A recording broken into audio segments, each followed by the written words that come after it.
Good evening, guys. Welcome back to my channel. This is going to be a review of the Baltimore Ravens draft from the 2026 draft. It went by really quickly for me. Not even 72 hours, obviously, because of the start time on Thursday night, and then day three. I didn't really get the chance to watch it, to be honest with you, but I like a lot of what we did on day three. So I know you said you don't have a grade for it. I do. Give me one or two picks that you really like. We're going to go pick by pick here and go over the whole thing, but give me one or two that you really like. The two tight ends stand out to me. First round picks, an obvious one, but the two tight ends stand out to me, both of those. The two wideouts really surprised. The second, I think both of them were a little bit of a surprise, but certainly the second receiver, when they selected him, that was a clear case in their minds of best player available, and that was a good thing to see. Don't know what that says about the wide receiver room, but almost don't care. I'm kind of excited about what will happen. 100%. Yeah, the two tight ends, I would say, off the bat stood out. I mean, I like the focus on offense, to be honest with you.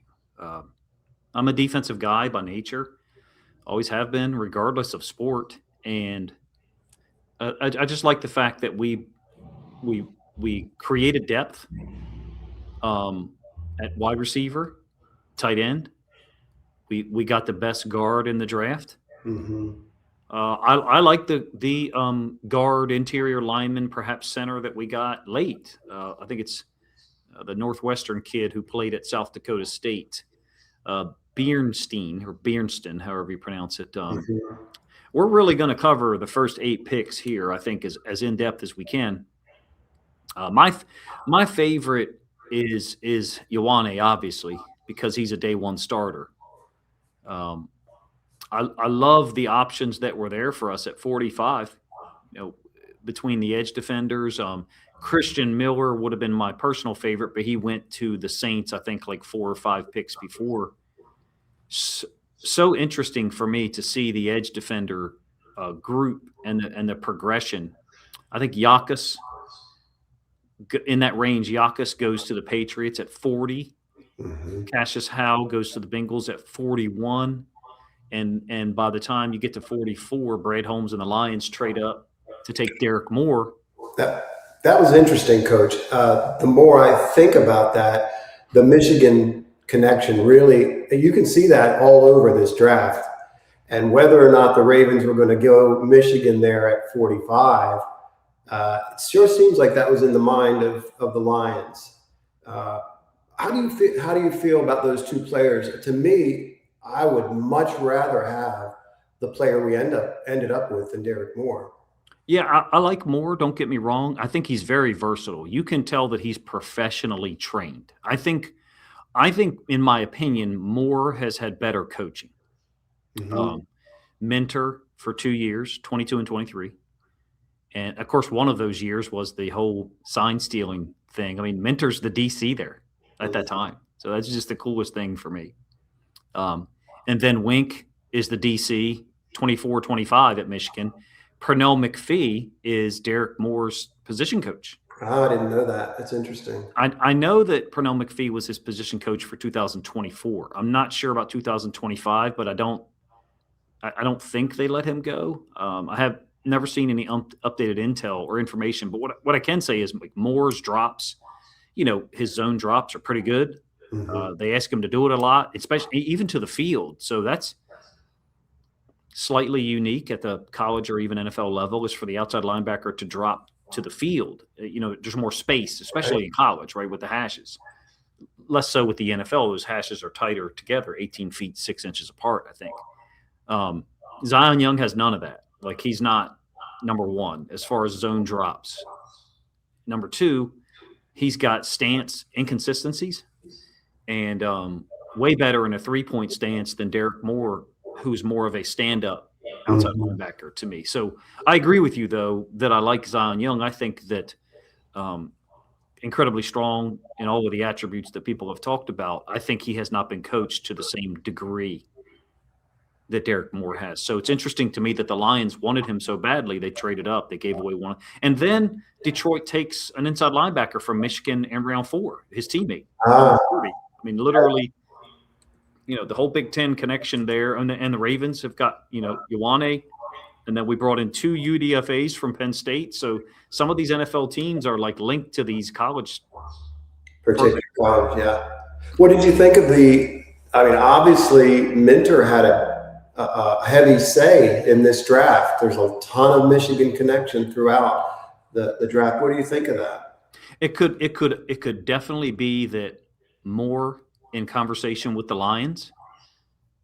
Maybe through something he said, unintentionally. Mm-hmm. Hey, I love Coach Minter, and I enjoy being coached at a high level by him and Coach Martindale and Coach McPhee, and maybe the Lions got the sense that Moore had talked to Minter, of course, and he was going to be taken there, so they traded up to get him. I'm happy with what we got. I do not think Zion Young is a day one ready pass rusher at the NFL level. I'm not going to stand here and lie to people. He's not. I mean, that's a relative weakness. It can certainly be developed. I think we get him in the right stance consistently and play him downhill. He's ready to go and be an aggressive player. Got great range, great pursuit.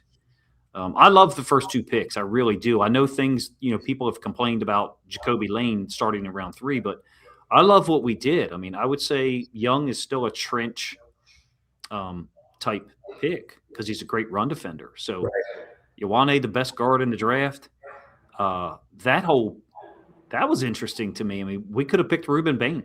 Yeah. I think he's the best lineman in the draft. Ioane. I think he's the best lineman. I think Fano's a good player. There's a couple good players that went ahead of him, but they're not as ready as he is. And I wouldn't put money on them the way I might on him if I were betting. This guy's going to be a good player pretty immediately. To me, he was the best player available there. That's a cool thing because that's always been the mantra, and he certainly isn't a need. 100%. So to see those 2 things kind of coincide, I think was really fortunate for the Ravens. I think Cleveland, or even especially Cleveland, might have done themselves better by taking Ioane at wherever they were, 6 or 7. Yeah. I think Fano's going to be good, but I think Fano needs some refinement. And I'm not sure. I like him a lot, actually, but I'm not sure what position he's best suited for. Yeah, Monken seemed to be pretty adamant. He's going to be left tackle. Really? I think Monken came out and said it immediately.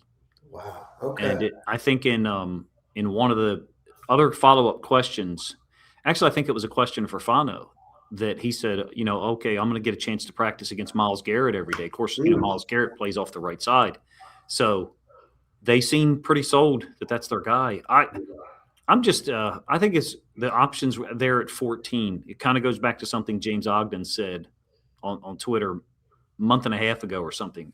And I talked about it with him, pre-draft, talking about his Raven-centric guide, that the options at 14 were going to be plentiful. And they were. Ioane, Bain, Sadiq.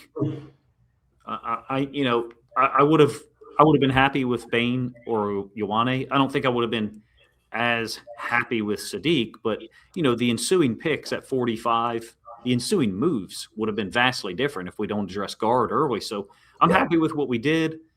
Got a high-level guy, especially in pass pro. I think he's better in the run game than people give him credit for. It's almost like people act like he can't run block. Yeah. I mean, I think the thing, and I've been watching him a little bit, since we picked him for sure, really impressed with him in terms of lateral movement. And to me, that's getting out of your stance and getting into your interior gap. And he's very good at that. The other thing is what you said in pass protection. Once he locks a guy up, once he gets mitts on a guy, he's probably not getting off of Venga. He's probably not getting away from him. I mean, that's a rare trait, but that I've seen him pulled. I think some people have thought about him or tried to knock on him a little bit because he's not the most athletic, but right. I think he's athletic enough. I think if you go back to the pulls, we had Bradley Bozeman pulling 6 times a game. And that guy was cement-footed. Yeah. I think Wenger has such good lateral movement, and it's about getting out of your stance to me. Yep. I think too. I've seen him pull. It's interesting.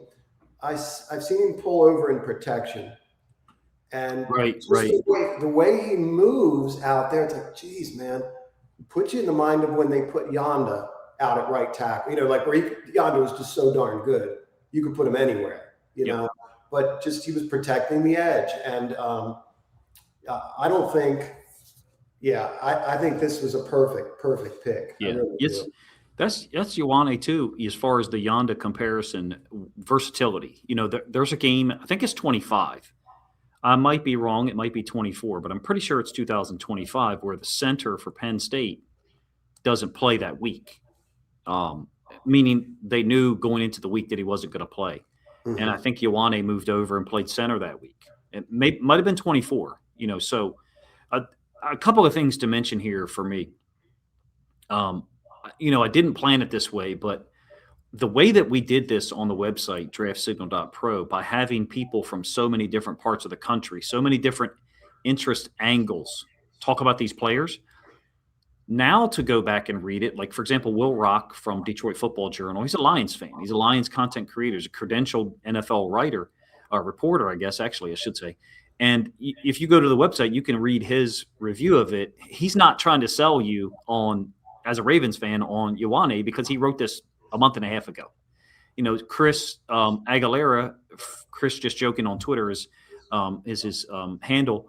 He wrote a great review of him. I suggest if you want to, if you're listening or watching, go check those 2 player evals out. Gives you a really, great idea, I think, of what I would consider to be an impartial perspective, because, of course, when these guys wrote this, they didn't know that the Ravens were going to take Ioane.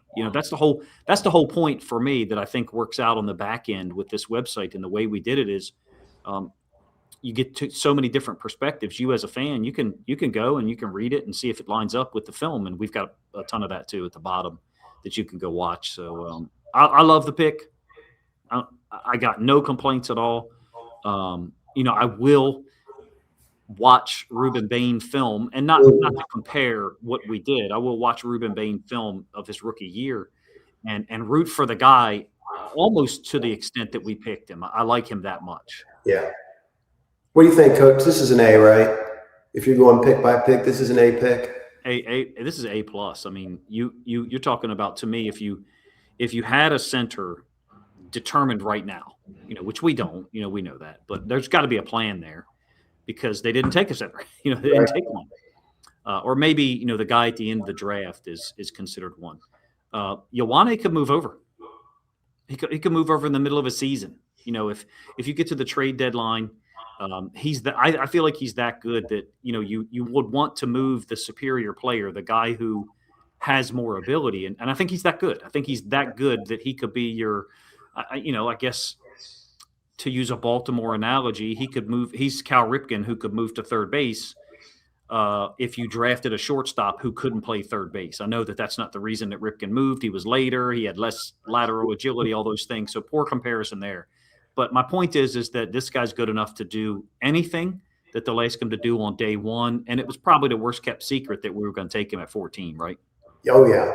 Yeah. The only thing I think Ravens fans were the ones who were worried that we wouldn't take him. Everybody else seemed pretty convinced, Everybody else, Ravens fans, we sort of had our fingers crossed. I'm a bit of a contrarian, where once he starts showing up everywhere as our pick, I'm like, I don't want that guy. Let's get somebody else. But man, I couldn't be more wrong about that in terms of who he is and what he does for the team. That's for sure. I think we're scarred from the way that the offensive line has been, especially the interior, guard position, since we let go of Kevin Zeitler. But even, Powers had one successful year here, his 4th, and then he goes to Denver. We've had guard has been, I would say, almost a rotating door for the Ravens franchise. I mean, and unfortunately, the last iteration of it with Falele and Voorhees, it blew up in our face, and it needed to get some recognition, maybe, that, it needed to change. It needed to change. So I love the pick. I'm a big fan of what we got there. I was surprised that Detroit traded up for Derek Moore. I know we talked about it already, but once they did, that was enough signal for me that they knew we were going edge at 45. And even before Zion Young was announced, in my brain, I thought, okay, it's going to be Zion Young. Mm-hmm. Yeah. He's a great player in the sense, or a great pick in the sense that we can get him on the field. We know we're going to see him play. I think that's pretty unusual to play the edge the way he can, meaning defending the run. He's as you said, there's a lot that needs work if he's going to be a legit pass rusher. But he starts from a good place in that he's powerful. I mean, he's got good power and good get off. He did actually look to me a little bit more refined with his hands in the Senior Bowl. No, those are one-on-ones, but he was doing things that he doesn't do. I saw your video on that. I saw you point that out, and I would agree. I mean, I saw you showed like 2 or 3 reps, but I remember thinking, and you said it in the video, I remember thinking, yeah, he didn't show those moves on film. No. he didn't show those moves. Right. So that's encouraging, and I'm always a little bit hesitant to put stock in one-on-ones because you're going after the quarterback, but he's a guy that can play the run. He has no problems reading what's going on. That's part of the acclimation process when these guys get in the leagues. They got to figure out what's going on in the backfield, Yeah. But I'm excited about him. I've got some things that I put in the Ravens Discord last night. I mean, yesterday, day 3 of the draft, Saturday, was like a recovery day for me. I had baseball with my 2 boys, so I really couldn't even watch, but late last night I woke up maybe around midnight and just started typing stuff, watching stuff. So I've got a lot of things here that I put in the Ravens Discord. I'm literally looking at it right now. I'm going to just read it out to you. Sure. These are observations of mine from watching a couple of games of his in the middle of the night last night. So high effort runs to the football, simply doesn't take any plays off. I think early in the season, he plays like 25 to 30 snaps a game, incredibly hard. And the reason why I put a number on it is like he gives such high effort. And we've got depth there, right? We got Hendrickson, we got T-Rob, we've got, Mike Green. We don't need Zion Young to play 50, 55 snaps a game. And the reason why is this. The more snaps he plays, the more mistakes he's going to make, in my opinion, because he's a rookie. I don't think he's as well coached as Derek Moore was. I think he plays a lot better in a 3.5 or a 4-point stance. When he's in just a straight 3-point stance, he's constantly adjusting his feet. He's trying to get his cleats in the ground. He doesn't look comfortable. He's trying to get things lined up. To me, his body frame and size, arm length, at least right now, he looks way more comfortable in a 4-point stance, or what I call a 3.5. And a 3.5 means, instead of having both hands on the ground or just one, which would be a 3-point stance, your other hand is like lightly grazing the ground, hence the number, 3.5. I think he's better in a 4-point stance, which is interesting because Mike Green plays in a stand-up. Trey Hendrickson plays in a stand-up. So I love his pursuit. And what I really like is I don't think he's got any level of comfort in a 2-point stance right now. And in fact, I think that can be a good thing. I don't really want him, just based on what I've seen on college film last night, I don't really want him seeing the tackle, the tight end, and the running back on his side from a 2-point stance. I would rather have him in a 3.5 or a 4-point stance and keying the tackle, and that's it, because he's very good at that. I think he gets a rap as being, you hear him talk to EDC in the interviews, and he's high energy and all those things. I think he's a very disciplined football player as far as what he reads, what he reacts to post-snap. I see tackles stepping down, and he's stepping down with them just like you're supposed to. Mm-hmm. I see tackles stepping to him, and he's reacting the way he should, trying to fit it and compress the inside gap. So I don't mean a disciplined football player like, I know there's penalty issues that have happened a couple of times. But when I say disciplined, I mean reading his key. What I really, really, really would like to see is I'd like to see him set to the field as much as possible in a 3.5 or 4 point stance. And here's why. If he's set to the field, Roquan Smith is to the field and Kyle Hamilton's to the field. And they can basically get him in the right call, alignment, look. He's a defensive end. He's not responsible for recognizing things and changing his stance or whatever. I would like him near those guys so that he could just attack and play free. When he's in a 2-point stance, the steps are less decisive and more pitter-pat. He's not gaining ground. When he's in that 3.5 or that 4-point stance, he's gaining ground, he's attacking, and that's what I want. I think he's got tremendous athletic ability. That's why the film looked so inconsistent to me. Well, that and because he plays better off the left side of the defense when he's lined up to the left. And so he gets out of that stance from the left, whether he's in a 3, 3.5, or a 4. When he's on the right side, he only really gets out of his stance quickly in a 4-point. And so that's why I think some of the film is difficult. It's inconsistent because the differential in stance and left and right side ends up, you get a couple of reps of, like you said, a really good get off, and then you get a couple of reps of like, okay, where'd that go? And so I wonder if the Ravens haven't looked at it like he plays better in a certain stance, he plays better on a certain side, and we'll try to maximize that as much as possible because he got great pursuit, great range, and he's violent as I don't know what, tremendously heavy hands. Yeah, that's a great breakdown, Coach. It's true. You don't see him do a lot of the things out of a 2-point stance that we would kind of stereotypically think of in terms of the Ravens, what they ask their outside linebackers to do. But he's going to come in and get that coaching that Derek Moore had, and he's not going to be out there for a ton of reps, like you mentioned. He's an interesting character. He's an interesting character. We were talking about, I had asked you earlier, had you seen his interview, his press interview? And it's worth a watch. He's an interesting guy. Love his energy. Love it. Yeah. Yeah. I mean, there were years when people would say to me, like teachers in the building would say, hey, I look at your starting defense and 3 of them are kids who, I don't want to say get in trouble, but 3 of them are high energy, what's called high flyers. In the public school system, meaning they're constantly need attention. Say, hey man, I want 7 of them. Yeah. I want 7 of them. I want 7 guys because I want the offense to be as uncomfortable as possible. And one guy who was an older teacher one year, he said it best. He was like, you want 7 of them on your defense in helmets together, but you don't want 7 of them in your classroom at the same time. Right. Because too high energy, but I love his energy.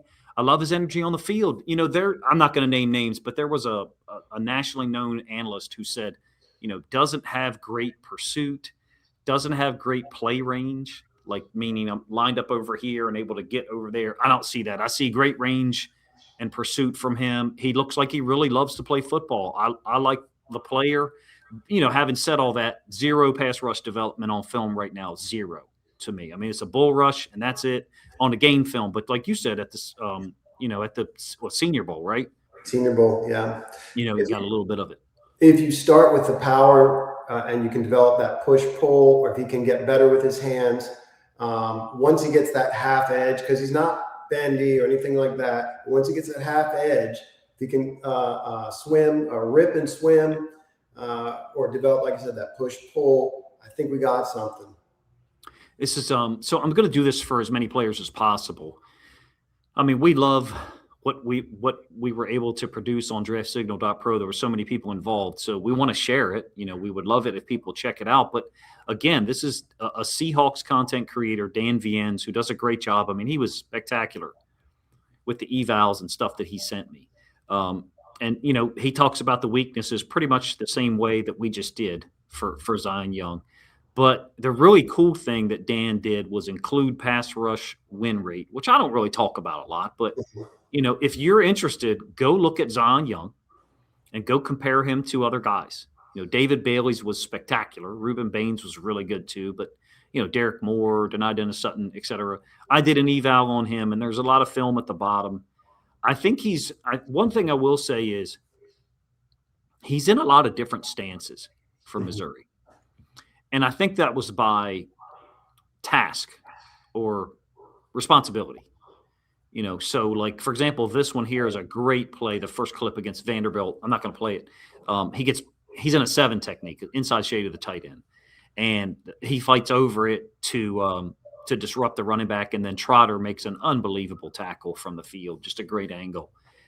Go watch those 3. I also put some stuff out on Twitter. JPP, Tyree Wilson. Still can't pronounce that guy's game. I see a lot of Clowney in him. Underdeveloped pass rush, but great physicality and length. And when he's allowed to play downhill. Yeah. That's not a bad pick. Yeah. I love what we did there at 45. The whole Christian Miller, I would have been a big fan of that too. But I think this is an A+, in my opinion. I at 45, if we were to trade back, if we had traded back to 28 and we took Zion Young, I'd say it's a B- in the 20s. I just never thought he was a first round pass rusher. I didn't think Keldrick Falk was either. I thought those guys were early second round guys with great measurables that people were wanting to take too soon. So at least for 2026. Yeah, the fit, though, is really something. Who he's going to be playing with and playing around and playing under, I think, is a big part of the pick and what makes it work. What he does to fill out the room. 100%. There's a part of me, knowing the type of player and teammate that he appeared to be, there's a part of me that would like Kyle Van Noy around because of that type of mentorship. I mean, Trey Hendrickson is a different kind of player. He's maybe in a baseball analogy, Trey Hendrickson is a home run hitter, and I'm glad we've got Trey Hendrickson. I think he's going to be superb, but he's not. No one other than Kyle Hamilton on this defense has demonstrated the multiplicity. Marlon Humphrey, I guess, too, but more so in coverage. I mean, Kyle Van Noy, his career highlights, rushing the passer, getting sacks, dropping out in coverage. He played inside linebacker, at times actually too. Yeah, so a part of me wishes that we had a Kyle Van Noy around for some of those finer points of the game. Van Noy's generally been a 2-point stance guy, though, an upright outside linebacker. And it's my opinion right now that Zion Young's going to be in a 3.5 or a 4-point stance, but we'll see. Maybe they'll get him exploding out of that 2-point stance. I just didn't see film of that, from my show. I think Minter's a great teacher, outside of being a mind and a scheme guy. I think he's probably a great teacher just based on what I've heard and seen. And he's got to get to work with Minter. Interesting, too, that Young, he was at Missouri the last 2 years, but he actually started his first 2 years at Michigan State. So he's a Big Ten guy. Michigan, in fact, Michigan State at least. All right, so this one's going to be interesting. And I mentally, I look at the Jacoby Lane pick as a package deal with Sarratt. And I know that we didn't plan it that way, right? They're separated by a lot of space, but I like these two players. I really do. And I understand the desire to address center at 80. And some people are probably still focused on that.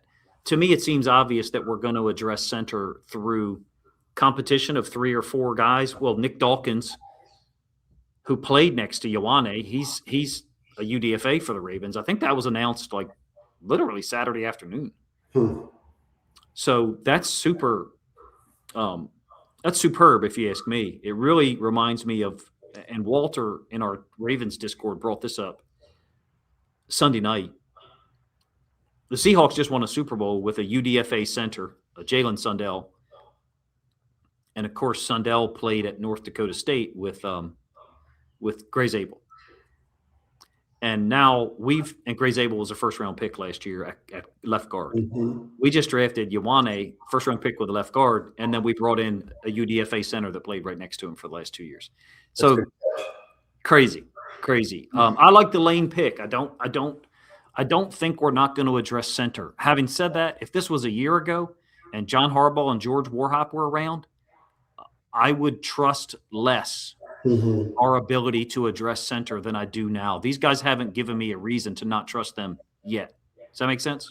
Sure. I think there was a little bit of a inclination in the post day two presser, just a little bit of a hint that they were thinking about a center in the third round, but those guys went, and I'm not sure about this, but the two that they were interested in may have gone in round two, and they expected They them to did. be around. Logan Jones was the first one off the board. Oh, he went early. Yeah. 57. Yes. And then Slaughter was, I think, somewhere in the 60s. So Yeah, toward the end. Yeah. I guess after that, they felt like, okay, we're not going to get the center we need here. And I like Jacoby Lane's talent. Long, 6'4". I'm going to show his DraftSignal.pro player profile because there's information there that's not on those picks that I have. But 18 touchdowns on only 99 career receptions. I think that's significant. 18% of his catches were touchdowns, and he also draws DPIs almost looks like a cheat code. So, is he a starter from day one for us? Obviously not, but he's on a different developmental path than Tez Walker. He's a different player than Tez Walker. Yes. He did score 12 touchdowns in 2024. I think 4 or 5 last year. I like the player. Some of the catches he had, on film were just amazing. Great catch radius, big hands, long arms. Yeah. Lot to like. Yeah, there is. It's fascinating the 3 and 4 receiver, the third and fourth round. But I watched him pretty early in the process, and there's this sense, that you watch these guys that are billed as contested catch guys. You think, well, they can't separate. Big dudes. He's got some work to do in terms of physicality, I think. Yeah. And it's always a strange thing when we talk about somebody being a red zone threat, which he is. But it's as if, you've got Derrick Henry and you've got, let's say, Mark Andrews. It's like just because he's a red zone threat doesn't mean he's the red zone threat. Right. And it's just going to be fascinating. I think he's got, like I said, he's not physical, but he does have a pretty good, in terms of his footwork, getting off the line. I haven't seen him.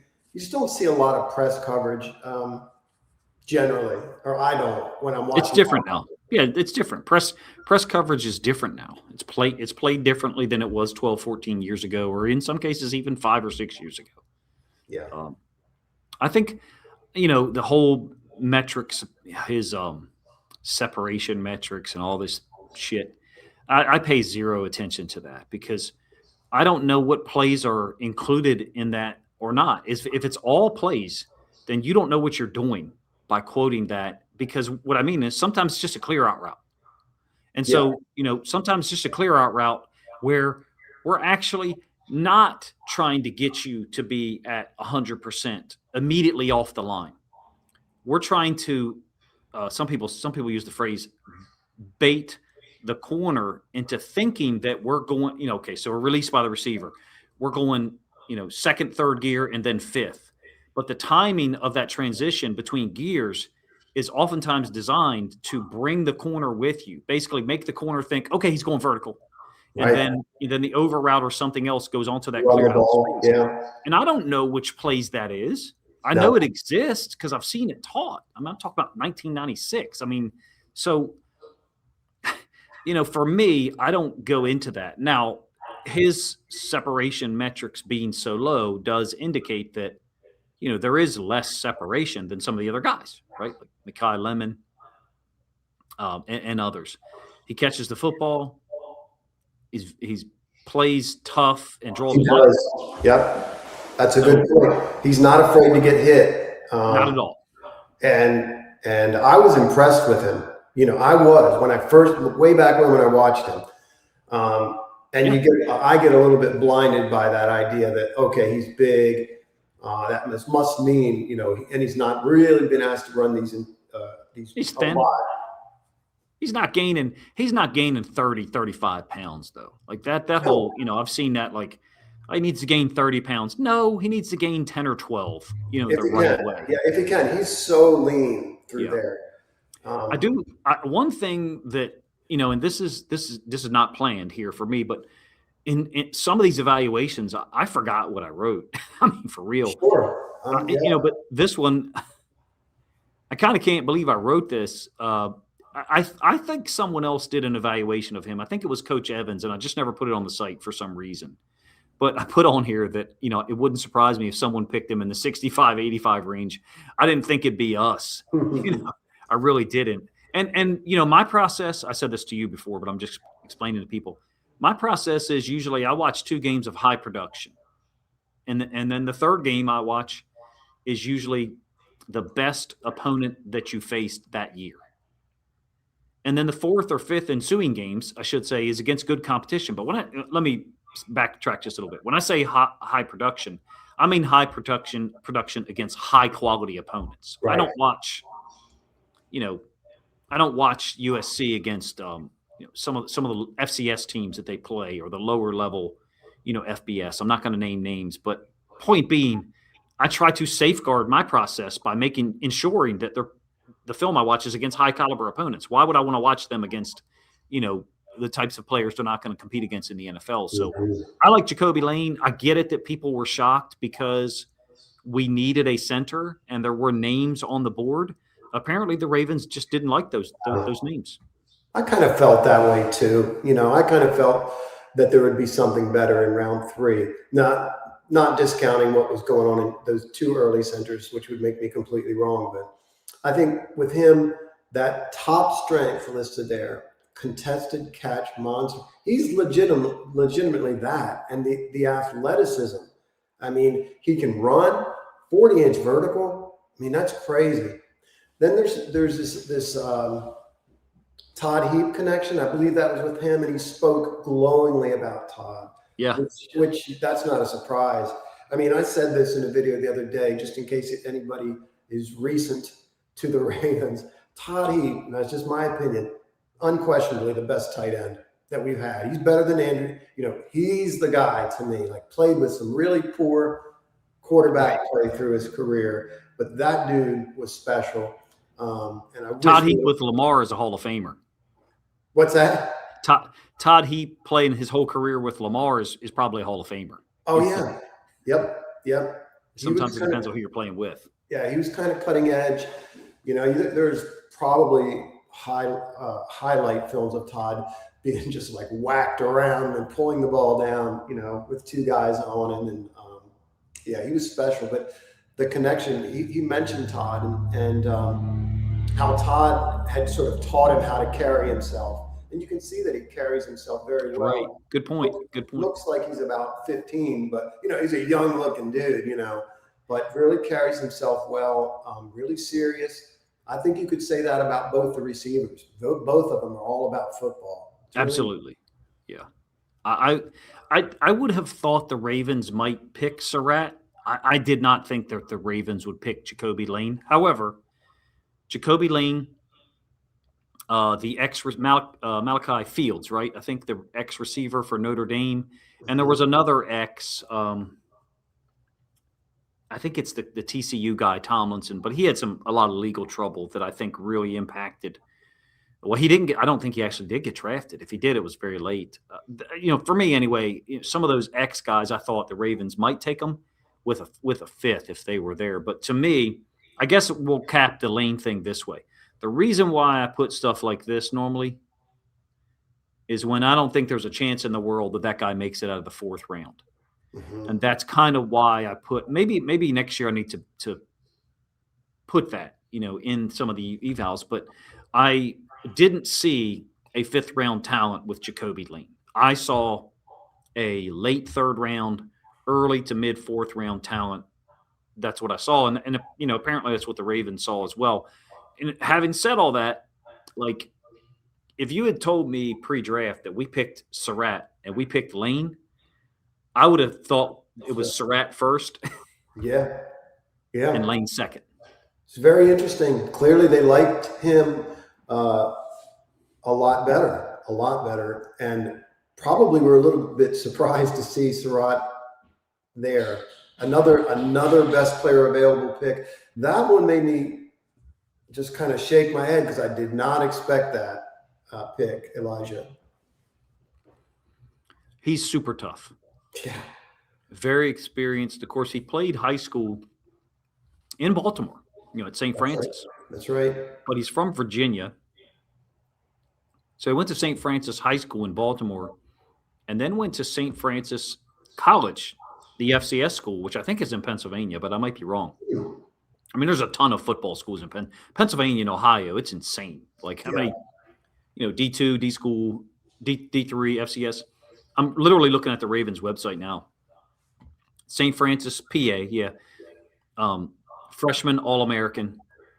Then goes to James Madison with Signetti in 23. 82 catches, 8 touchdowns at JMU. Then, of course, goes to Indiana with Signetti in 24. 8 touchdowns there, 18 yards per catch.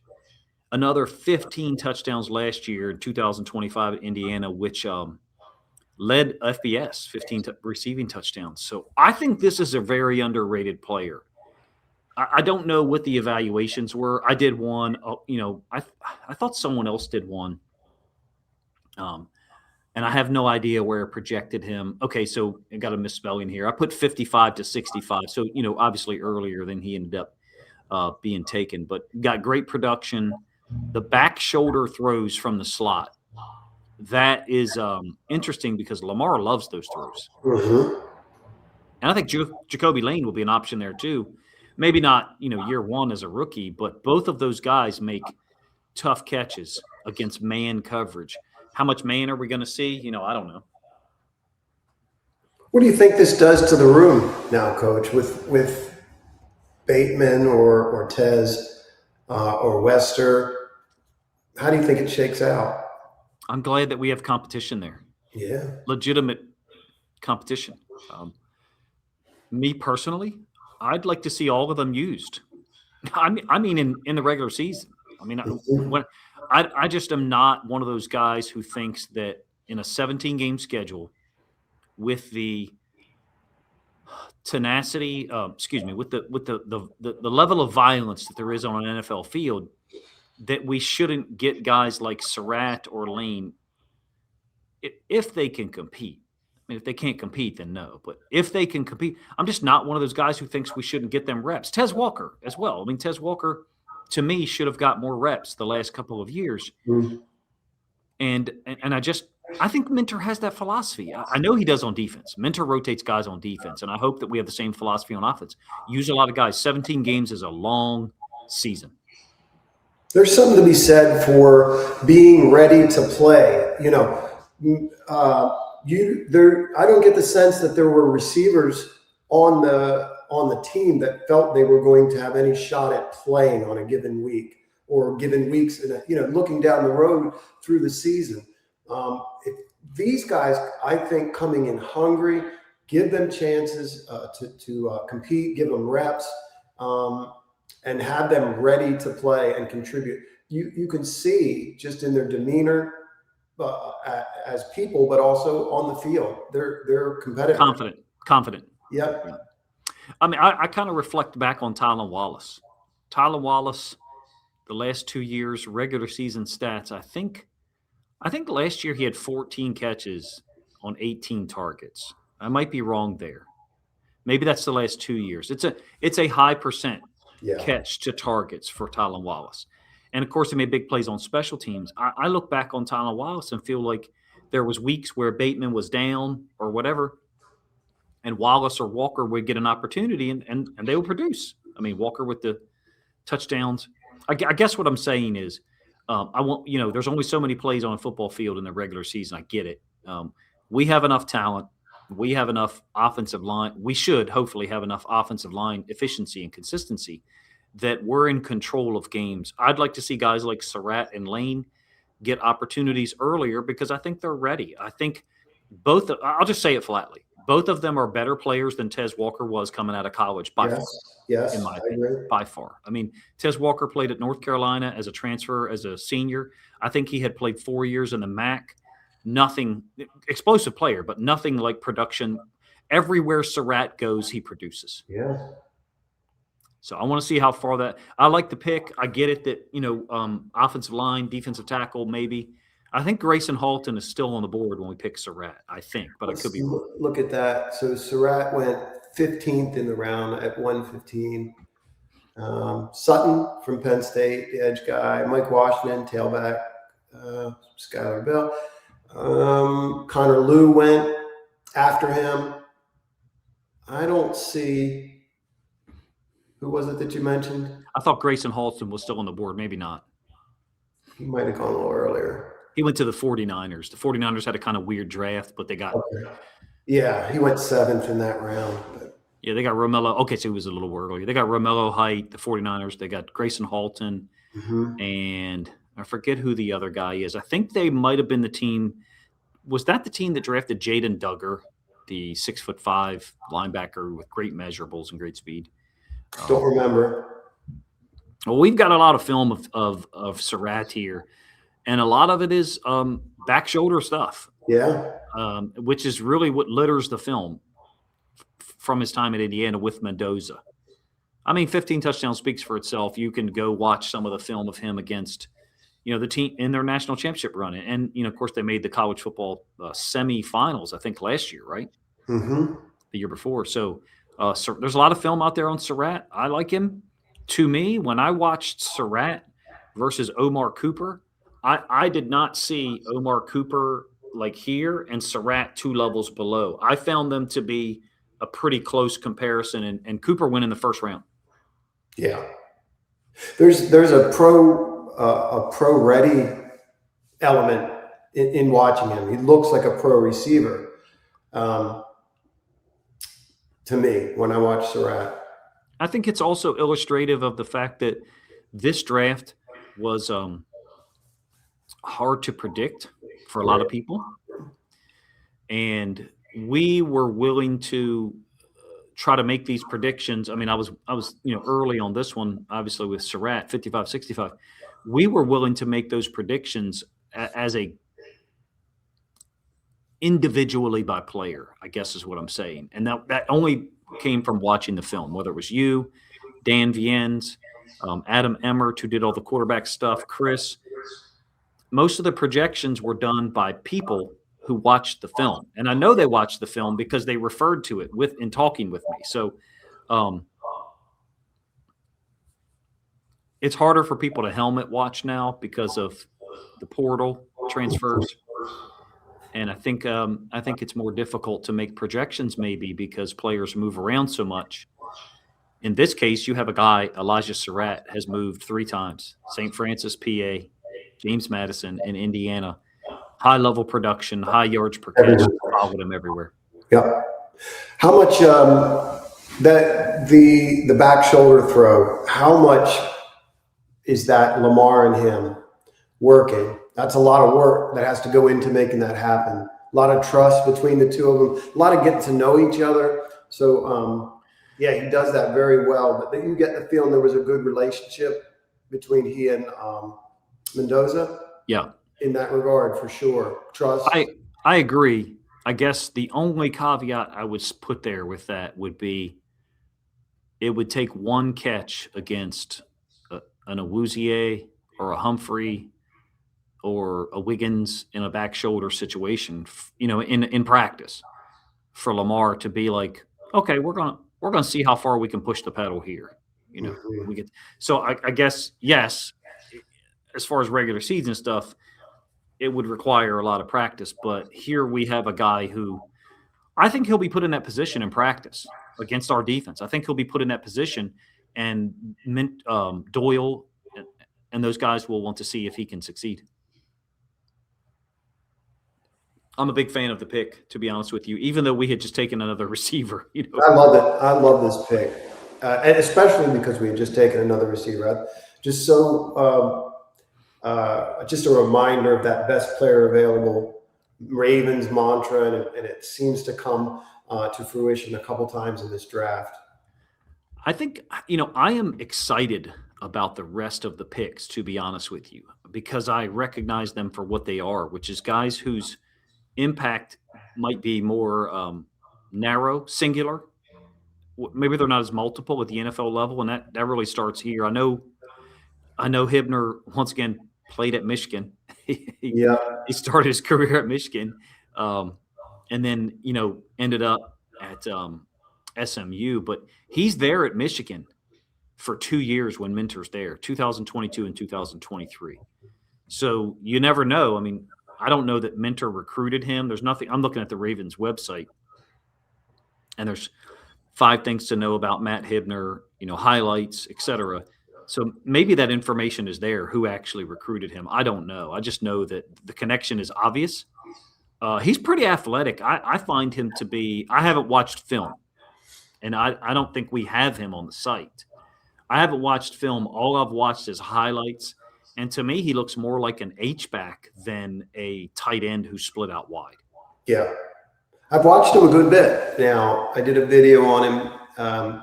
They used him as a run blocker a lot, meaning not just, every tight end is that way to an extent, but they would kind of use him as the guy they would run behind on counter calls, on lead throughs. They would get him out. They motioned him a lot just to get him in situations where he could block on the perimeter. And I think he's a capable blocker. I think of the two, he's certainly the better blocking tight end, but I think he is an athletic guy with really good hands. Kind of has short, choppy steps going after the football, but good hands. I was really impressed because honestly, I don't remember if I even heard the guy's name. No, I mean, the only thing I remember is, SMU made the college football playoff, not this past year, but the year before. And they went to Penn State in round 1. And I mean, they competed. They competed. I remember SMU's quarterback really, really struggling in that game with getting the football to guys. And I don't remember anything about Hibner, but what I'll say is, I did not think that SMU's quarterback was that year, 24, was a guy who was going to be making multiple reads and getting the ball to the second, third read on a particular play. I wasn't crazy over the quarterback play as I watched it this year. Maybe the same guy. I don't know. I don't know that to be true. I don't know that. Yeah, athletic guy. Yeah. There's one play where they would use him as an insert blocker, but there's one play where they wham, they bring him in on a shift and they wham Peter Woods, and he puts him on his butt, Strong guy. Yeah, and they ran right behind that block. So you see that a lot. 6'4", 6'5", 250, right? Mm-hmm. Yeah, I went and grabbed some film of him to watch, and you and I wanted to get this done by Sunday night, so I just haven't had the chance to watch it yet, but super athletic. You can see that. I did watch the video that you showed and some of the highlights in a separate, viewing last night in the middle of the night, because I was a little surprised by it, but I like that we double dipped on tight end. I know the whole history of double dipping on tight end. This was a deep tight end class, and I think that's illustrated by the fact that, we took Matthew Hibner. I think this is the one we had to trade up for, right? Yeah, they gave up a 6 next year for him, and I guess their 5th. How far? So 133. 133. How far did we move then? I mean, I think it was a 5th this year. Let's see. We ended up 1, 2, 3. We finished with 3 5th-round picks. Okay. And we had 4 going in. I believe we had to give up a 5th and a 6th next year, but I might be wrong. I might be wrong there. I think they moved about 20 spots to do that. So they it's interesting. They really liked him. I think it might have been a 6th next year and this year's 5th. I don't know. Yeah. Yes. I think that's what it was. And look, we didn't have him on the site. We had a lot of tight ends here. Ton of them. Yeah. I think Bentley is one of the last 4 or 5 picks. I think Bentley and Gillenborg go in the 7th. I think they went in the 7th. Trigg was Trigg in the 7th or the 6th? I think Trigg was a UDFA. Oh, geez, that's strange. Yeah, probably some of the off-field stuff that we've heard. So talented. I could be wrong. Maybe he ended up being. Like I said, I didn't watch day 3, so I really have just built out a video for this for the Ravens and another one for the Lions, and I'll try to get a Seahawks one out later. So we didn't have him on the site, and I think again that just speaks to the depth that's there at tight end. I mean, there's 4, 8, 12. We got 14 guys here. Mm-hmm. And I think every one of these guys got drafted except Trigg. I guess we could look it up.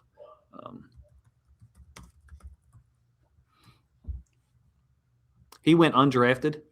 Wow. I think Gillenborg and Bentley go in the 7th. I'm not sure about Lake McCree, but everyone else on that list. Eli Raritan went in the 3rd, right? Yep. Yeah, that's pretty cool. Yeah, great class. Yeah, that's right. We talked about it. Man,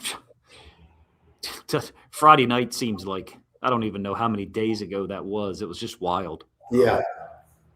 But I love that we double dipped at tight end, I guess is what I'm trying to say. I do too. Didn't know much about this guy at all. I'm going to skip. We're going to do this in the wrong order because I know we drafted Chandler Rivers with the first pick of the 5th round, but Cuevas is a tight end. So Okay. Just going to go right to him. And, obviously I was a big fan of his. I thought that all the I saw projections of him as like a 6th, 7th round pick. I thought that sounded ridiculous. I saw the same thing for Eli Raritan, 6th round pick, and it just seemed the talent was there. Different with Cuevas, though, because the measurables are so low, the short arms, all of that stuff. But the 40 time wasn't bad. We got him on our site right here. Yeah, I liked him a lot. I think I liked him a lot. I think he's a guy that looks like a number 2 tight end to me, pass catcher. He's definitely blocking a lot, and sometimes he does get overpowered. Looks like he falls off blocks, but to me, he's a very talented pass catcher who can break tackles. I like him after the catch. Yep. A lot. I actually think he actually runs routes. Do you know what I mean? It's not just your typical tight end. Yep. Leak me out kind of stuff that you see in college or even in the pros. He's out there running routes and he's good at it. I thought 4th or 5th, in that range. We do have film of him, and I believe actually it wouldn't be here, but there's a win that he has. He has a 3rd down win against C.J. Allen, right? The Georgia inside linebacker who gets taken by the Colts in the late 2nd round. He's got another win on 4th and 7 against Vanderbilt where he breaks a couple of tackles and gets like 22 yards. He's got another win against an LSU. The one that I think is fantastic, it would be, for anyone watching, it would be in this clip here. But that's game film, so that's going to have – it's the out and up, yeah. And it's against a linebacker who walks out there. And my point is, I think he's a pass-catching tight end, and I think he's a really good one. He's got the whole short arms thing and stuff, but he's got wins against quality competition in the SEC. Didn't test well from a measurement standpoint, but all of this, is good enough to get the job done. So I like the room. Andrews, Smythe, Cuevas, Hibner. I don't see any reason that we don't keep all 4 of them. Unless some UDFA or whatever comes in and blows us away, but I don't have a UDFA tight end on our list here for us to talk about.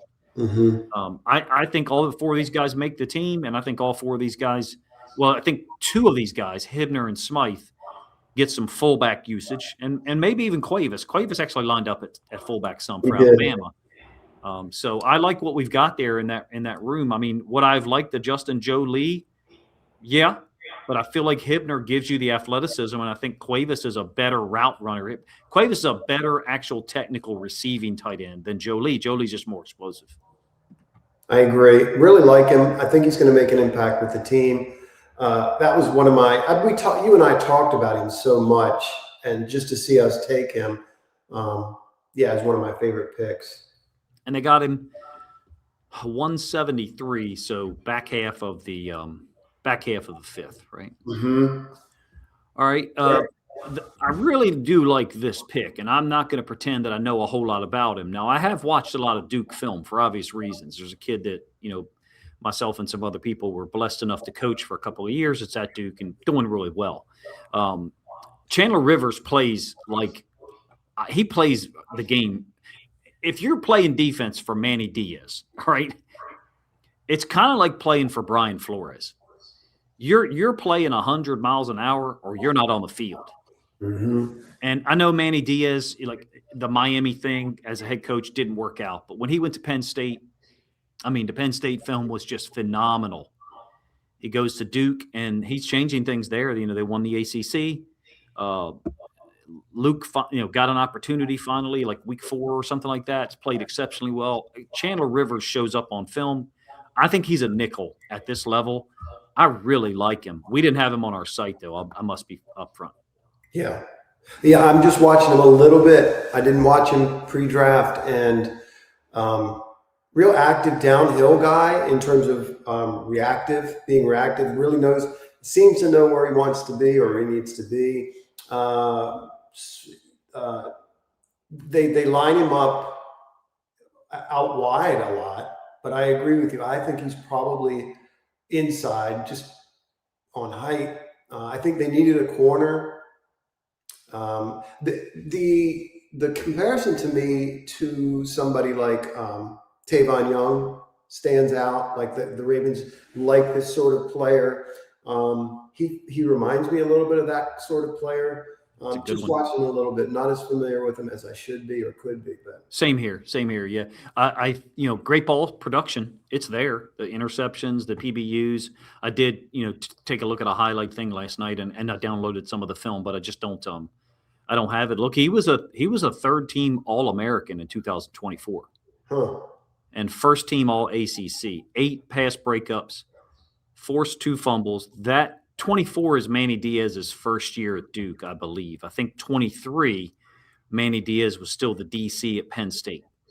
And if you're listening, you don't know much about Manny Diaz. He's very similar to Flores. I think some people have talked about him in a Mike McDonald vein.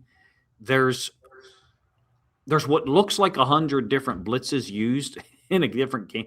100's a poor number. I mean, 30 different blitzes used. But the players are in the right spot, and the players are, playing fast, and they attack. I love what he does. I've loved his style since the Penn State days. He's the one who got Adisa Isaac drafted in 2023. Isaac has 9.5 sacks, and like 5 or 6 of them are the direct product of Manny Diaz chaos blitzes and stunts. Twists, yeah, yep. Twists. So, look, the 24 third team All-American. First team All ACC. This past year, 25. Second team All ACC. 8 pass breakups. I know I'm just reading stats, but again, EA and I are both unfamiliar with it.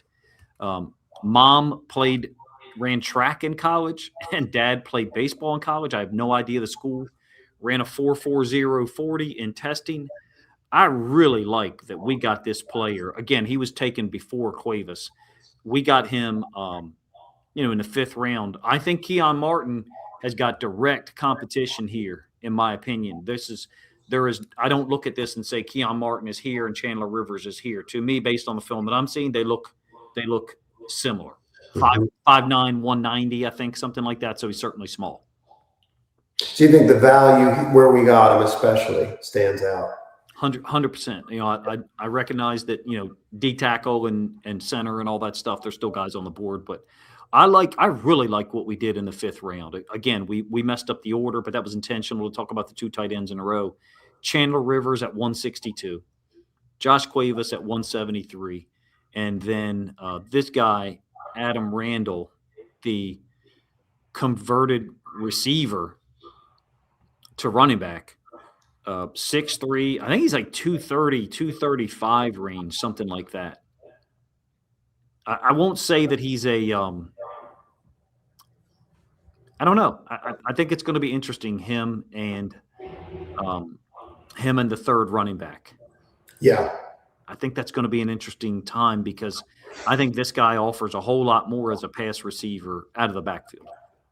Well, since the owner picked him, it'd be difficult to cut him, I would imagine, or even practice squad him. But yeah, I was watching him a little bit today, and I watched him before the draft as well. I was interested to see him play just because he's this converted wideout. First thing I'll say is you can see him versus Syracuse in the receiving role, matched up on a linebacker. Boy, it's a mess for any linebacker. with that size and with how he has transitioned as a wide receiver or from a wide receiver, it's a mess. They cannot hang with him. I wish I would see on film, and maybe it's there, but I haven't seen it yet, him being used a little bit, kind of split out. Mostly they're running him what I would consider very typical kind of running back patterns. I wonder what the Ravens have in mind in that regard. I think he's a straight up runner, an upright runner, doesn't break a lot of tackles, even though he's big, doesn't seem to have a lot of power to me as a runner down by the goal line. I think he's just raw as a tailback in terms of what he's reading, what he's seeing. I thought that was kind of a raw, and he's raw in that regard, and it's evident. But they do get him out in space a lot with toss plays, and when he gets a head up steam going, he does have some speed and definitely some quickness in terms of cuts. There are probably some highlight runs where he can get away from guys, but I think he's got some work to do to be a legit, back to make this team. Of course, I mean, you've got Derrick Henry and Justice Hill, and then Rasheen Ali. I think this is competition for Rasheen Ali. I'll be honest with you. I mean, he's been a kick returner, Randall. I've watched the film of Clemson. Unfortunately, the defense was difficult to watch this year. The offense at times, we had Klubnik film. I think had 3 games worth. And, I noticed Randall being a big guy. I didn't know at the time he was a converted receiver. And, of course, didn't know that he was going to be Steve Bisciotti's first pick ever. I think it was predetermined by the Ravens that Bisciotti would make the pick at the last 5th round pick. So my guess is we were never going to trade that pick. Because, imagine you tell Bisciotti, oh, you're going to make that pick, and Bisciotti does all this homework, and then they trade that pick. So I think that's interesting that Bisciotti made the pick. A couple of things. Converted receiver, obviously that's been covered, but never had more than 22 catches as a receiver. Then gets converted to running back for 25. I guess actually 24 he converted to running back, but 25 he has 36 catches as a running back. Mm-hmm. So more production as a receiver. Only I think 8.5 yards per reception. So it's not like the receiving yards per catch was super high. But a couple of things that are really interesting, if you ask me. Apparently, I read this in an article overnight. Used his NIL money to build a barber shop that needed to be constructed. Didn't just build a barber shop or found one in a currently existing building. Apparently they had construction that his father oversaw. I was like, that's unique. So, maybe he's not paying a monthly rental fee. Maybe he's paying a mortgage on a barbershop that he used. It's so interesting to me what some of these guys do with their NIL. I know young men who've bought houses with their NIL and are renting it out to make money and pay their mortgage off quicker. And, other people are obviously using it for other things, right? We've all read the stories. So interesting player at that size, 230, 233 or so, some odd pounds. I like what we did there a lot in the 5th round. In my opinion, these are 4th. Maybe Randall is the back end of this, but I think this is 4th round talent. Chandler Rivers, Josh Cuevas, and maybe a less of a certainty or less strength or confidence in my statement there with Randall. But I think this is 4th round talent, and I think that illustrates once again the depth of this draft, that you've got really good players here in the 5th round, guys that are going to have a chance to make the team. I think Rivers, pretty good chance. I think Cuevas makes the team, and I think Randall has a chance. Yeah. I think he's the kind of guy you want to take in the 5th round. Certainly he's going to be a ton of fun to watch in terms of how they use him and if he can develop to be a more complete running back. I'm not sure of him in terms of protection, meaning I didn't watch that closely. Right. I'm not sure. But man, I'm kind of excited about him. Just because he's a wide receiver transitioning and what they might do with him. It's another guy I'd love to see him, get him on the field. Don't sit around and wait. If he makes the team and he dresses and all that, man, just get him out there, use him. He's going to get the ball in the preseason. I mean, he's going to get the ball in the preseason. Rasheen Ali's going to be, again, I think, kind of like Tylan Wallace. Tylan Wallace, though, we knew he was going to make the team, but he'd go out there and play one preseason game, maybe a half, and he just dominate. I haven't seen Rasheen Ali dominate preseason games. I just haven't. Maybe that's a byproduct of the offensive line that was in front of him, right? So I think that I'd like to see Randall and Ali both out there in the preseason and see how they look compared to each other. See what they can get done. In my opinion, this is a good player to be taken in the 5th round.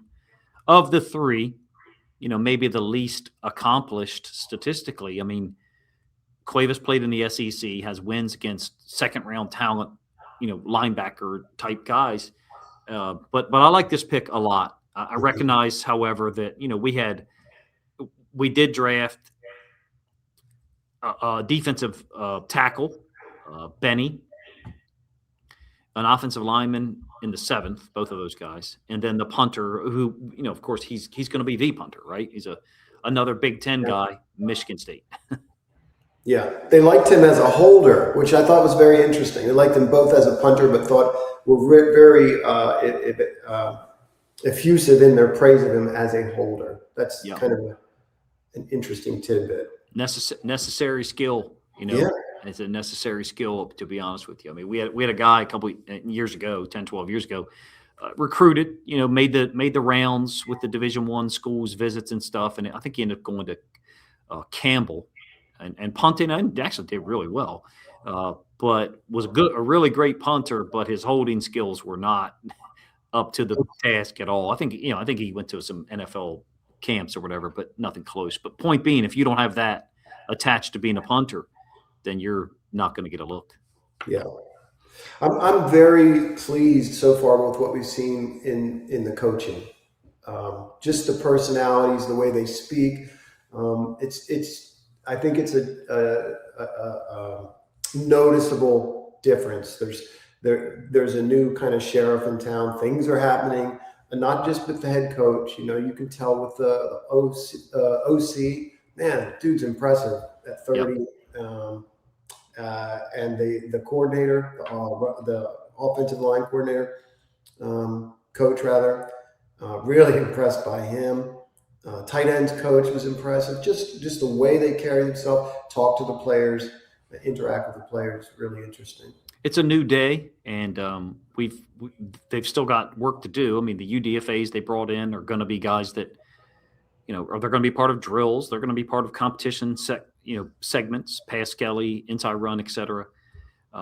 We drafted a lot of guys from the Big Ten, obviously, and we brought in a lot of guys from the Big Ten for the UDFA. So, the Minter time spent there, and I know Notre Dame is not in the Big Ten, but they're in that area. They should be in the Big Ten, I guess. So there's a lot going on there as far as who we brought in, and it's not an SEC flavored draft. We got the Clemson and Duke connection, so ACC guys and SMU as well, but a lot of Big Ten guys. And so as far as the UDFAs, we'll talk about those 2 guys first. We briefly touched on the fact that Nick Dawkins, the UDFA, he played next to Ioane at Penn State. And so there's a interesting dynamic there. He's a UDFA. I think he's a 2-year starter there. I might be wrong. There's a lot of competition. Ledford brought in the veteran from the Falcons. Bullock is returning. Rumors or hints that Emory Jones could take snaps there. So I'm glad that we have competition there at center at least, and it's not just going to be handed to Bullock or handed to the guy from the Falcons. That they're bringing in people to compete. Yeah. Anything in this draft that you felt we missed on? Not a player, but maybe a position or something. A Christian Miller type D tackle, someone to put in that rotation, and it's a great story with Okoye. Don't get me wrong. As of right now, I think Broderick Washington is still on the roster, right? We don't know what's going to be the situation with Matabike, and, we didn't sign DJ Reader. So for me, if we had infused a Christian Miller into this defensive line, I would feel better about that interior defensive line. I think Minter knows what he's doing and he can get things done, but he still has to have any coach has to have high level talent. You've got to have talented guys. So, Benny, a 7th-round pick. I just don't know that we supplemented that position, but maybe we didn't think that the talent that was on the board was going to help much more than Benny would in the 7th. Yeah. Yeah. I think we missed out on that last year in terms of the strength of the draft, but Yep. There was a 5th round, the Penn State Durant, is that his name? Zane Durant, I think. Yeah, he was in the 5th round, but we would have he went after our last 2 picks. So there's I always liked him in terms of his upside, but I like Tim Keenan from Alabama, mm-hmm. and I don't know where he went, to be honest with you. Apparently the Rams took him. I didn't know that. 7th round. So he's a nose tackle type. I mean, so there's guys on the board that, and we went with Benny, but I think Benny had an injury. I might be wrong there. Maybe I'm thinking of a different guy. He obviously, there's the Michigan connection. He's been on that squad, but he was stuck behind some really talented defensive line, 1st and 2nd round type players for a couple years. Yep. And he's a rotational guy anyway, but he does move around. They do play him in different positions. And he's another one that I have to go really watch. I don't think I've watched enough of him for sure. I mean, I've seen him on the field, and certainly, the Lions took Derek Moore and the inside linebacker from Michigan. So there's a lot going on there as far as watching Michigan film that I've been doing. Anyway, and I've seen Benny, on the field. Don't know much about the offensive lineman from Northwestern, again, the Big Ten, other than he played guard, spent 6 years at South Dakota State. Wow. And North Dakota State, South Dakota State, those schools play good football. They play a good brand of football. And in fact, they've had success against FBS teams, particularly NDSU. Actually, NDSU is moving to the FBS level this year. And they played guard at Northwestern this past year. And then I guess there's rumors that he could possibly be an option at center as well. Maybe he's a guy that competes to make the team at guard if Emory Jones was to move to center. I'm not a huge fan of Emory Jones moving to center, to be honest with you. I don't know about you. No, I think, there's a hurry to get him on the field, and probably he could, he could be a starting guard. And do well for the Ravens, I'm guessing. But there's not really anything wrong with him waiting another year and being a reserve guard. I mean, if something were to you want a guy like that. Right. If something were to happen, one of the guards, you need somebody to come in and really hold up. Yeah, if he's starting at center, he's not taking any snaps or work at guard, and certainly not, the other option. If he's a backup guard, and he being Emory Jones, he's going to be familiar with calls with the tackle, the words that they use to communicate. And so, he did play tackle at LSU. We do have Vincent as a backup left tackle. I think that maybe the Ravens are counting on someone winning the center job, mm-hmm. and Jones being a backup guard / tackle, or maybe he's going to compete with Simpson. Maybe. Maybe, yeah. They do need a reserve right tackle, unless I'm missing something. Same here. I'm guessing that's him at this point, Maybe Diego. Let's use that to move into the UDFA guys if you've got a little bit more time. Sure. Diego Pounds, mm-hmm. the offensive tackle from Ole Miss, right? Ole Miss, I'm pretty sure. Yep. Yeah. Guy that, maybe that they brought in for, either to develop or take a look at, compete. Some of the wording on these UDFAs is different, though. I didn't see contractual, maybe it's too soon for that. I didn't see contractual information posted like I've remembered in years past. It was like, we've invited Diego Pavia, the quarterback from Vanderbilt. We've invited him to rookie minicamp, and there didn't seem to be the same strength of language being, we offered him a contract. In some cases, those guys get like $50,000 or whatever. Yeah, no, it's very strange. I agree. To my memory, we in years past know who the class is. by the time we're recording this, which is Sunday night, typically. I mean, we have a good sense of who they have on the have signed as undrafted free agents. The wording is reported undrafted or a couple confirmed. Recorded mini camp invites. It just doesn't seem as clear cut to me. Maybe it's too preliminary, too early in that process, because in the past, last year, we had the D tackle. I can't remember the last name. It's not Hockenmeyer, something like that. From Iowa, was it? Yeah, who we had, and then I think he ended up at Tampa Bay. Nebraska, Nebraska, yeah. Well, there's Diego Pounds, the tackle from Ole Miss, the SEC, so there's plenty of film out there of him.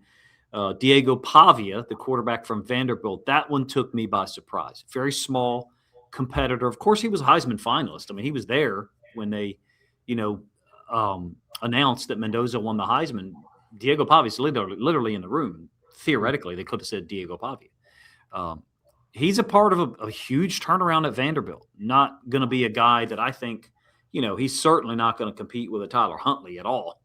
But a UDFA toughness, I mean, the only thing I can think is bring him in, because anything you do read option-wise, he'll give you a realistic look. Vanderbilt did a ton of RPOs, read option stuff, and Vanderbilt's boundary side run game was extremely creative. And so a part of me wonders if Pavia isn't coming in because there's some connection with Doyle or Ledford to what Vanderbilt has done. Vanderbilt's offense, I'm biased, obviously. Yeah. But, why. I mean, Bryson plays there, and he's, hoping to get on the field more this year, but he was stuck behind Eli Stowers last year, so understandably so, right? And he knew that when he went there, that Stowers was going to be the stud. But Vanderbilt's boundary side run game is very diverse and very unique, and it makes me wonder if the Ravens aren't going to incorporate some of the things that has been done there with the boundary side run game. Kind of just stealing yards into the boundary. Things are different at the NFL because of the hashes. So I can't say that was one that I foresaw, Diego Pavia being brought in as a UDFA, and nor is it someone I think would make the team. He's a competitor. He's tough, and brings with him a lot of other outside things that no reason for us to talk about here. But trying to find his way onto an NFL roster, it's going to be very difficult to do here, obviously. There is one indication of a signing bonus that we gave out $10,000 to a offensive tackle, Trevante Sylvester, out of Louisville. Louisville connection. Okay, got it. Yep. Lardarius Fletcher Jr. Yeah, that's an interesting one. I followed him. I think I followed his career, or paid attention to, and then followed him on Twitter a couple of years ago. And that'd be great to see him, get out there in some preseason game and compete. I have no idea the talent level. I've seen highlights. Yeah, his dad was such a good Raven, man. Such a good player. I'm interested in the Dawkins connection at Penn State. I mean, there's another Penn State guy that I know a lot about, Dominic DeLuca. He's like a undersized, quick inside linebacker, but more he'd be a will linebacker. He's going to have a tall task to make this team, but a really cool story. Getting on the team at Penn State, he was a Pittsburgh area recruit. I think he had offers to other schools that were more, more solidified, and chose Penn State, chose to go there and try to battle and get on the roster, and play defense for Manny Diaz, and played the last 2 years. I think he 5 or 6 interceptions in his career. Good ball skills. Dawkins is the one that I'm most interested in because of the experience with Ioane, and the Ravens obviously did their homework on Ioane, so they're watching the film of Dawkins right next to him. Right. They know what they're getting with a Dawkins. There's no projection there. So I'm really interested in how that shakes out with all the other centers we've got in the building.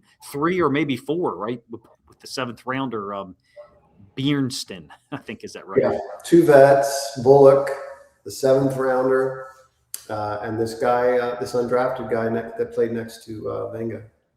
I don't know where we are numbers-wise as far as the total roster. I know there's probably I know there's more UDFAs than this. If you've got a list, you look like you were looking at Matthew McDoom, the corner from Cincinnati. Octavian Smith, a wide receiver from University of Maryland, is pretty talented. I've seen some highlights of him over the last couple of years. I mean, Maryland's putting guys in the NFL every year. Drafted guys. He's a Baltimore guy too, isn't he? I believe so. Yeah. So Maryland's hoping to continue that trend, but win more games in the Big Ten. I think the Ravens have brought in a good group of UDFAs. It doesn't strike me the same way as some other ones, though. Some other UDFA groups who brought in last year's was spectacular. I think three of those guys finished the season on active rosters. That's right. Only one of them with us was Keon Martin. The other safety, I forget where he went. Maybe it was Tennessee. So it's a good group. Do you have a grade for the whole group? I said A or B plus for this whole draft for me. No, I don't know. I would. Boy, it's a tough one, Coach. I gotta marinate that and really think about it. I don't know. Yeah, I think for me the first two picks just set it off, and it somewhat reminds me of drafts that we've had in other years where the first two picks are absolute home runs. You're like, this is great long term. It's great short term. Zion Young is going to, my guess is early in the season, Zion Young's going to get on the field 25, 30 times a game as he gets acclimated and gets comfortable with the system. And by midseason, he'll probably be playing more. But he's facing a tough group. Tavius Robinson is really a more experienced, better version of himself. Mm-hmm. So, I still think Zion Young's going to get on the field. He's a second-round pick. He's got great talent and great pursuit. So, I love the first two picks. The two receivers and two tight ends don't bother me at all. And I'm really interested in Chandler Rivers as a nickel DB. I think they brought in competition at minimum for some of these guys on the back end of the roster. Yeah, the double dip at wideout is really cool. And the double dip at tight end was expected, but I like both players. Yeah. I think there's a good chance for an undrafted guy to make this team on the offensive line. I think there's room in that room. You counting Bullock there? I mean, he was a UDFA. Okay. Yeah, I think I think somebody this year they would bring in. But I think Bullock I think is still on the team. We know we're going to be more zone based. But look, man, there's Doyle, and he spent time with Ben Johnson, and then all the film of our team the last couple of years with Derrick Henry. Hey, man, if Derrick Henry runs power and outside zone, and he runs these concepts really well, you're going to incorporate that. So I know Ledford and all the zone stuff in Atlanta, the high volume or percentage, I should say, of zone runs that they utilized.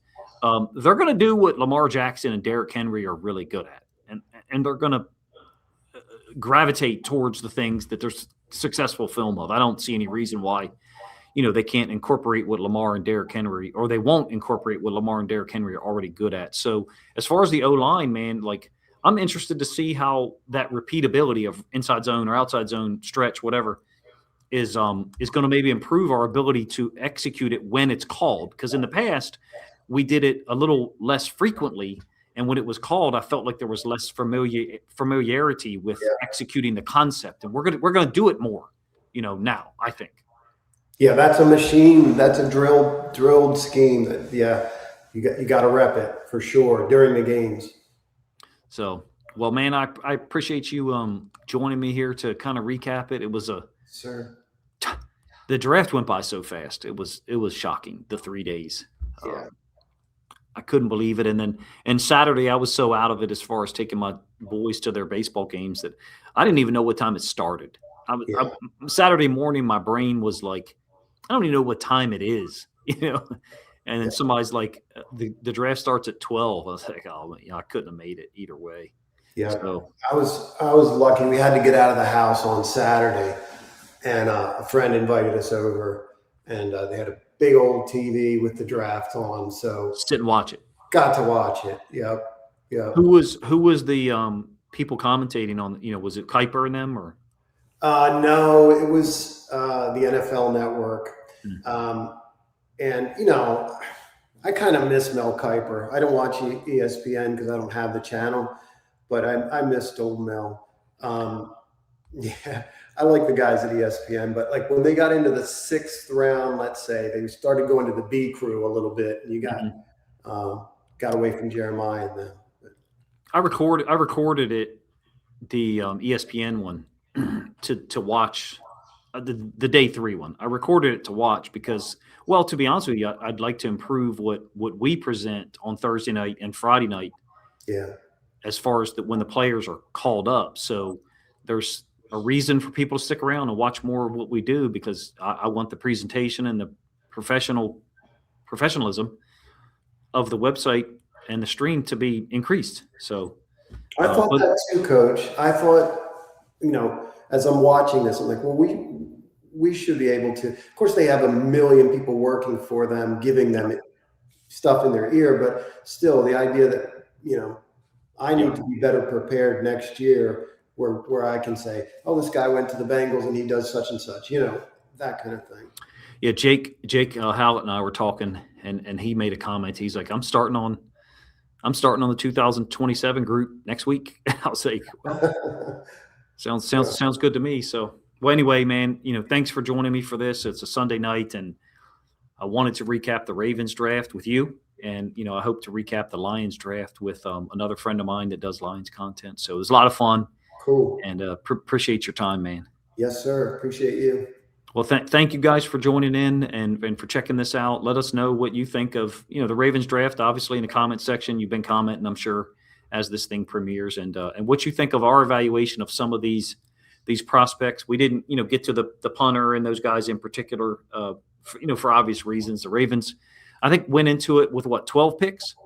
11 picks to start. Right? Okay, and I think we made 11, wasn't it?